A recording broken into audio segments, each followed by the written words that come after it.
talking about the MVP race, I really think it's between two players. It's Mookie Betts and JD Martinez. Which is insane. It is insane. When's the last time we've had Manny Ramirez and David Ortiz? Maybe it might be similar. That was the 04, 05, Yeah. right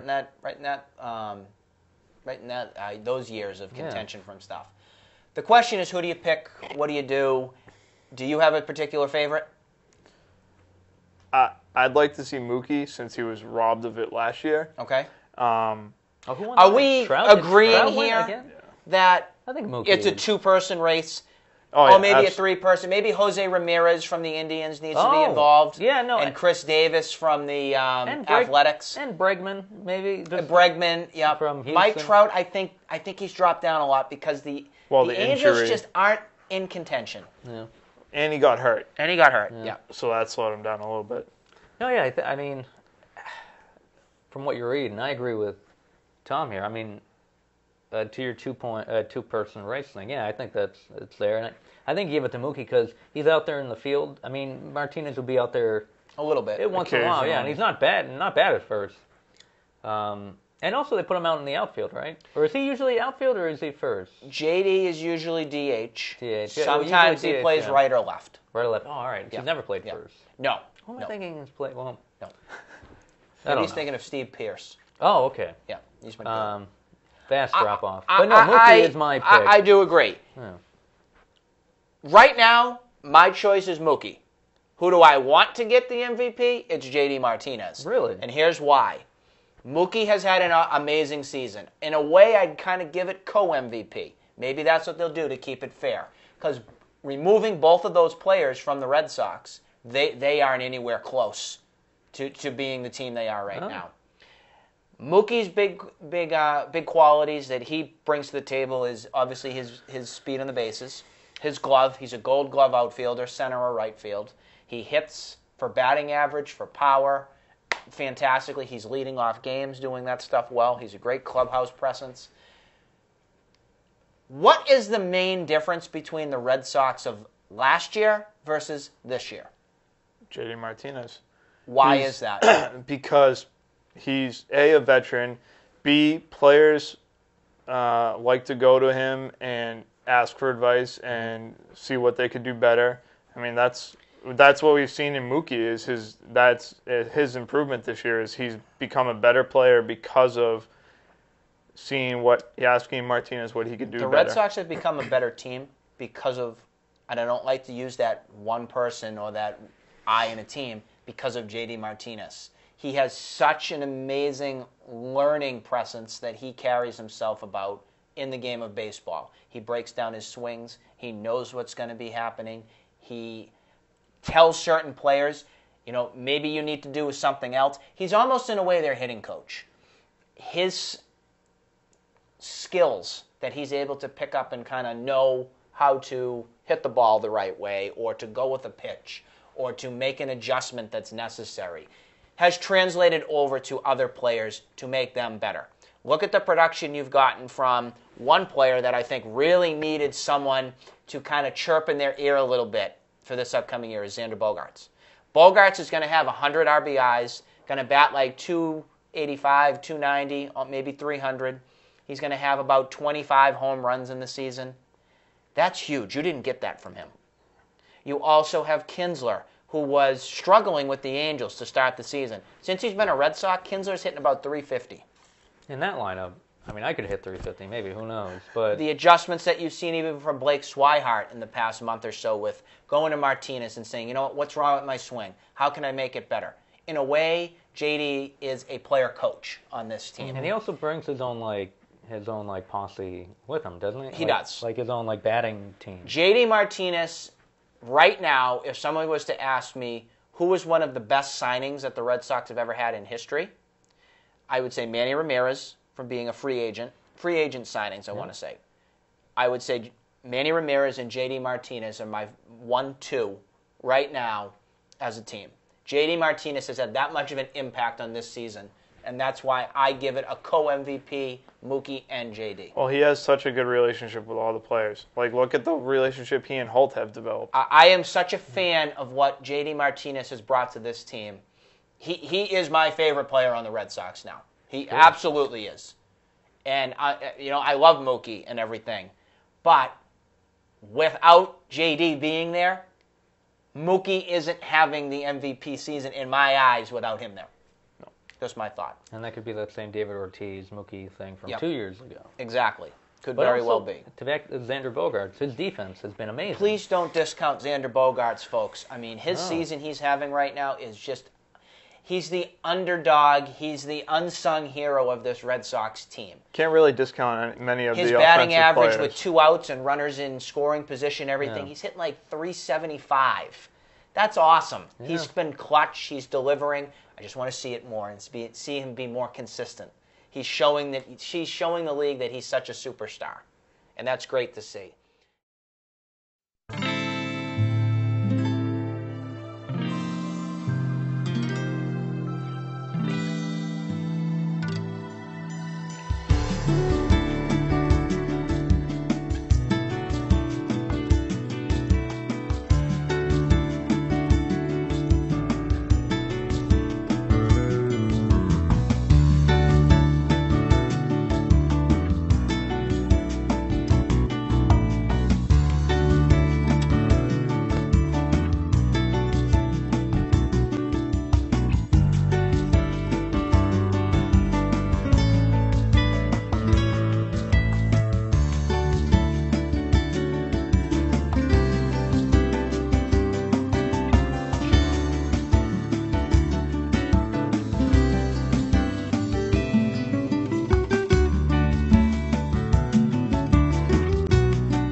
Yeah, you know, there's so many cool places to fish. I'm gonna have to say, like, I love Lake Winnipesaukee because of the location of where it is. Did you think Lake Winnipesaukee?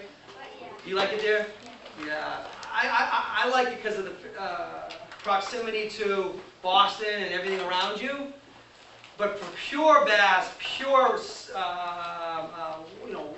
species of fish, you're not going to get any better fishery in the country. I don't care what anyone says than Lake Champlain. Yes! I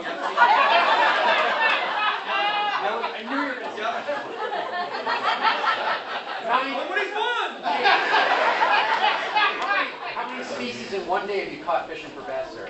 We Oh, caught I have 9. no idea. We caught like 9.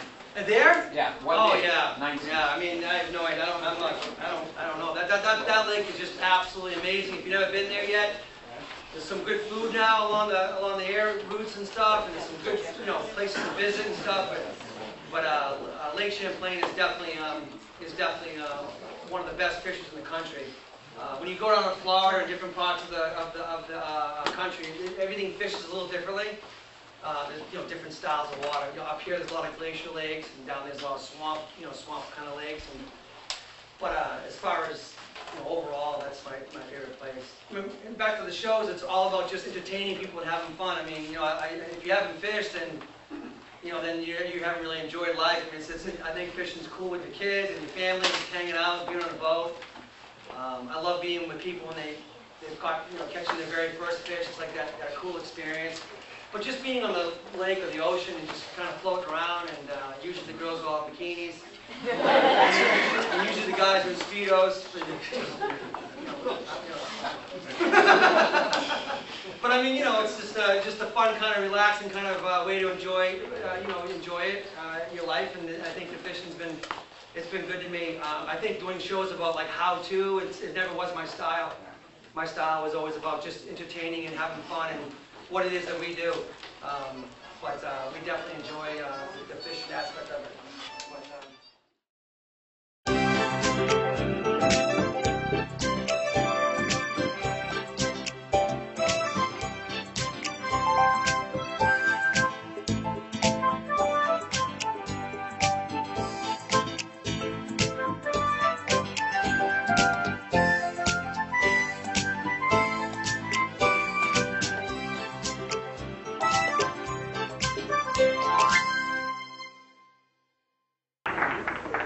Okay, we've got the update on the gifts.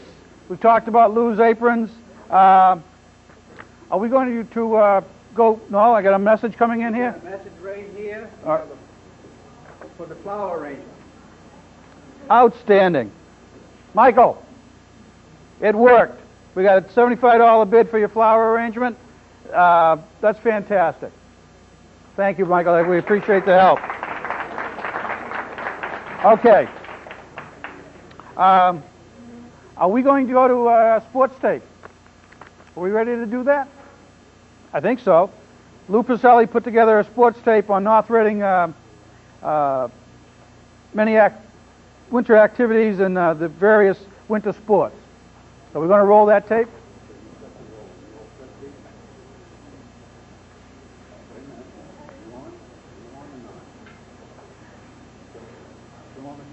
Still on the camera. Well, that's lovely.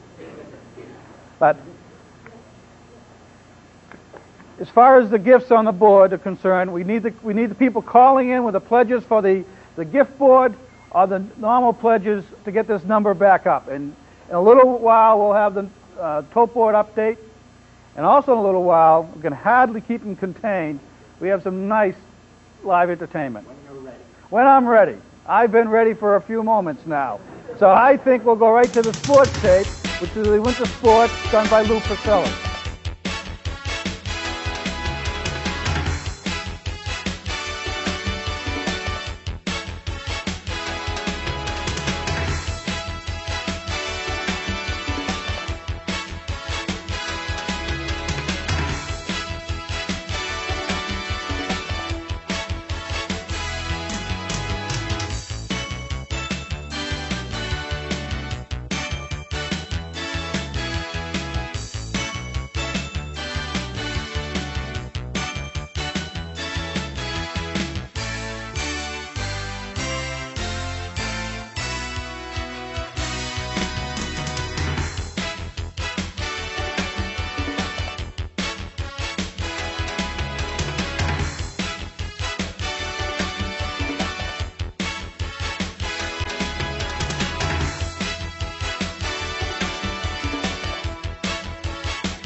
Thanks. That's I really appreciate that, and I can't wait to tell my friend and colleague Brad Jones that he wasn't here to hear any of it, and therefore he gets no credit for any of the work that he might have done on this.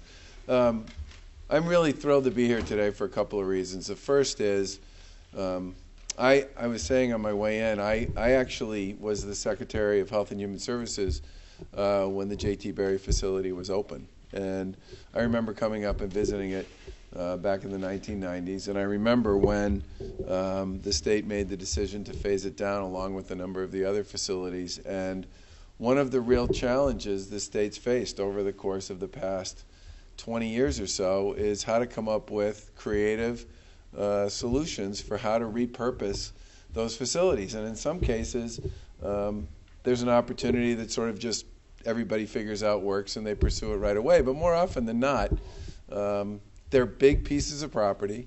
In many cases, they had all the infrastructure on them. And coming up with a solution that would work for the community and work for the Commonwealth was a difficult and challenging task. And I think one of the things that's particularly important about today's announcement is in some respects it's a winner for virtually all of the stakeholders who are involved in this process. The town and the Commonwealth get what I would describe as a good deal on the property. We are then able to turn around and reinvest a piece of that good deal through the MassWorks program into some of the utility infrastructure that helps the town deal with its water issues. The town gets funding that it can take and turn around and incorporate in a way that makes sense for the town to deal with some of your infrastructure issues. And it's a great example of an initiative that we started shortly after we took office called Open for Business, which was the state is one of the largest landowners in Massachusetts. And a lot of the property we own is not really doing very much. And I used to joke with the folks that I work with, and I would say, I know we call these properties assets, but most of the time when people think about an asset, it's like doing something. And just because it belongs to you and just because it's property doesn't make it an asset necessarily. I mean, a lot of the assets that we have, no one else would ever look at and call, quote unquote, an asset. They would just call it a piece of land with a couple of burned out cars and a lot of tall grass and a few beer cans on it. And this is a great example of working with local folks and with others to find a collaborative solution that actually puts a property to work and makes it an asset for the community, an asset for the Commonwealth, and an asset that generates other opportunities for folks here as well. And our $3.5 million, leveraged with $7.5 million from the community, combined with the sale of the property to a developer who has a project that people are interested in seeing get done, is just a tremendous way to take what I think everybody would agree has been a long time in coming to create a solution for and a future for that particular site. So given the number of people that are involved in this, I first of all want to say thank you to everybody for finding a way to get to yes on a very complicated and multifactorial process that involved a lot of different players over a long period of time. And the second thing I just want to say is we don't get to do these sorts of things if we can't find local partners who are willing to work collaboratively with us to get it done. And while we've had quite a bit of success in moving literally hundreds of state properties into some form of development, usually in conjunction with our colleagues in local government, it's always gratifying for us to find communities that want to work together to figure out some way to put to work property that either belongs to us or belongs to them or belongs to both of us, but really isn't accomplishing very much or doing anything for the Commonwealth or for the communities in which they're located. And in this particular case, our MassWorks grant, our property, your property, and the development that's associated with all this is a tremendous opportunity for everybody to come out a winner. And I'm very pleased to be able to be here today and celebrate sort of the culmination of a ton of work by a lot of people over a long period of time. Congratulations.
The rules is, if an open mic, I gotta do a John Prine tune. So. Easy. Easy. I ain't got nobody hanging around my doorstep. I ain't got no loose change hanging around my jeans. If you see somebody, say they're going my way. I could use some help here with a can of pork and beans. Once I had a family, but they up and left me. Nothing but an 8-track, not the side of George Jones. I was lying cotton, banging on a 6-string, kicking at a trash can, walking skin and bones. I can see your back porch if I close my eyes now. I can hear the train tracks through the laundry on the line. I'm thinking it's your business, but you don't gotta answer. I'm knocking on your screen door in the summertime. Dig on that tricky part now.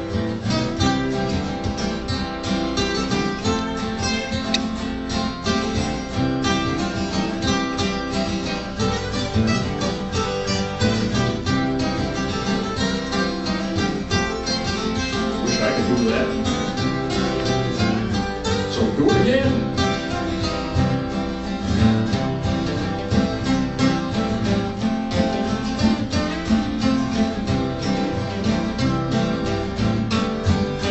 Oh yeah.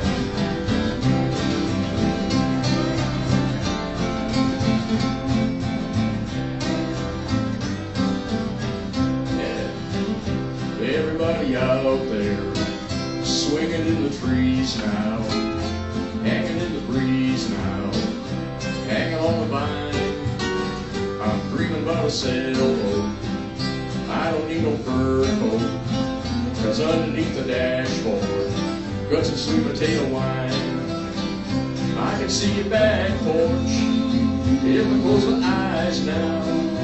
I can hear the train tracks through the laundry on the line. I'm thinking it's your business, but you don't gotta answer. I'm knocking on your screen door in the summertime. I'm knocking on your screen door in the summertime.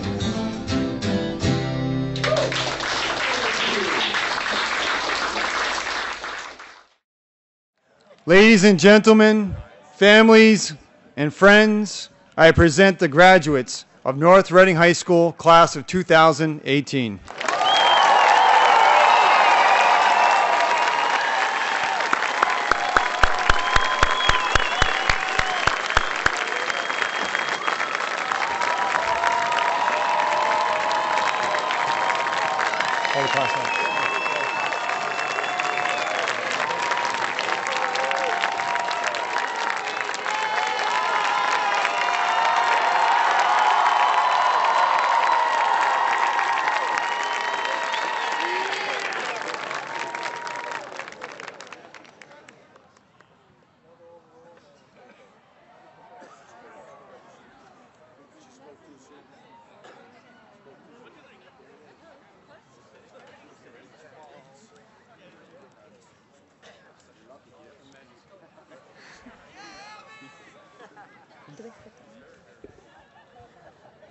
Okay. Good evening, and congratulations to the greatest class to walk through the halls of NRHS, the class of 2018. Woo! My name is Geraldine Kaithemetum, and I am the senior class president. Standing beside me are Vice President Nicholas Carpenter, Secretary Abigail Gibb Payne, and Treasurer Justin Hong, better known as Jay Hong. We cannot even begin to express how wonderful it has been to serve as your class officers, and thank you for giving us this opportunity. On behalf of the four of us, as well as the entire class of 2018, I want to extend our sincerest appreciation to everyone here. First, to the faculty, for all the work they put in to make our years here very memorable. Next, Mr. Bernard, Mr. LaPrette, and Mr. Downs. Thank you for all your support, encouragement, and guidance over the past few years. We would like to give a special shout out to our class advisors, Mr. Doucette and Mrs. Debrio. They have somehow managed to put up with the four of us and our craziness and have made our senior year unforgettable. Next, we would like to thank the family and friends that have remained by our side through this entire journey.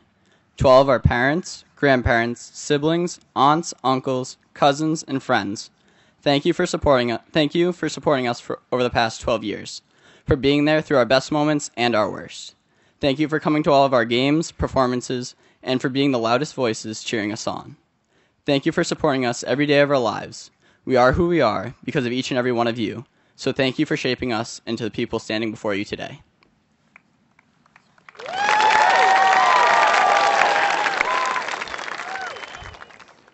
Finally, we thank you, the class of 2018, for making these the 4 most memorable years of our lives so far.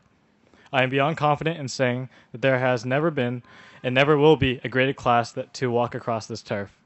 And as we graduate and move on to even bigger and better things, our legacy will last within this school and in this town for the rest of time. The smartest, most athletic, and most talented individuals of NRHS history make up the class of 2018.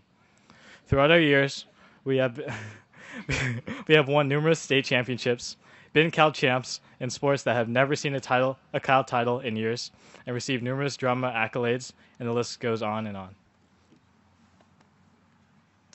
Together, we have left an extraordinary legacy, one that can never be forgotten.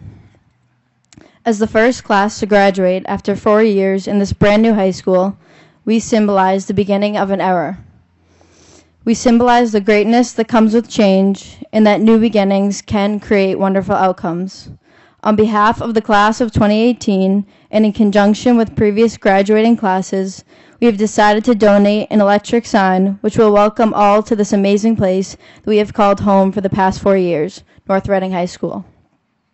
Class of 2018, together, let's turn our tassels from right to left, symbolizing our transition from North Reading High School students to graduates.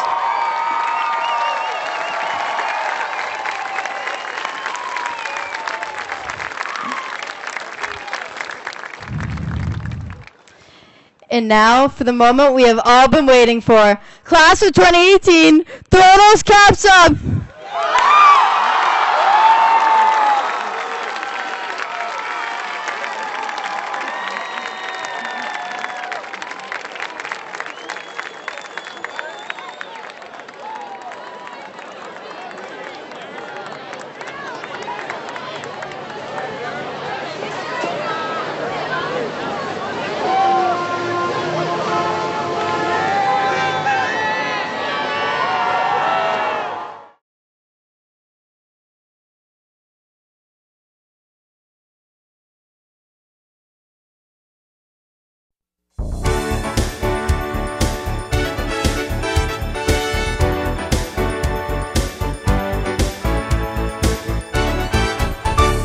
Beyond the obvious because having worked in schools for a long time, I've seen a pretty significant decline in the use of traditional cigarettes being smoked. Yeah. Very rarely, do I see that, and that's been the case for quite some time now, which is a good thing. Unfortunately, it's now been replaced with something that sounds more harmful health-wise.